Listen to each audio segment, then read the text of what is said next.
కావాలి అంటే powerful anti oxidants కావాలి. అనేక రకాలుగా పవర్ఫుల్ యాంటీ ఆక్సిడెంట్స్ ఉన్నప్పటికీ వాటన్నిటిలోకి అల్లం ఒక స్పెషల్ అని చెప్పచ్చు.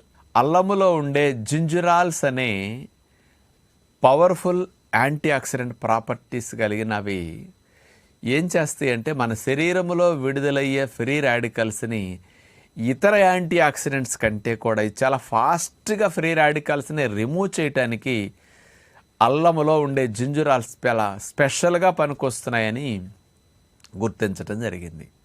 అంటే ఫ్రీ రాడికల్స్ నిర్మూలించటానికి ఇతరవి కంటే అల్లములో ఉండే జింజరాల్ డబుల్ స్పీడ్లో ఈ ఫ్రీ రాడికల్స్ అన్నిటిని నిర్మూలించడానికి అవకాశం ఉంది. కాబట్టి ఆరోగ్య సంరక్షణకు ఈ జింజరాల్ చాలా బాగా సైంటిఫిక్గా ఉపయోగపడుతున్నాయని 2011 సంవత్సరంలో చాంగ్చెంగ్ మెమోరియల్ హాస్పిటల్ తైవాన్ వారు స్పెషల్గా దీని మీద నిరూపించారన్నమాట.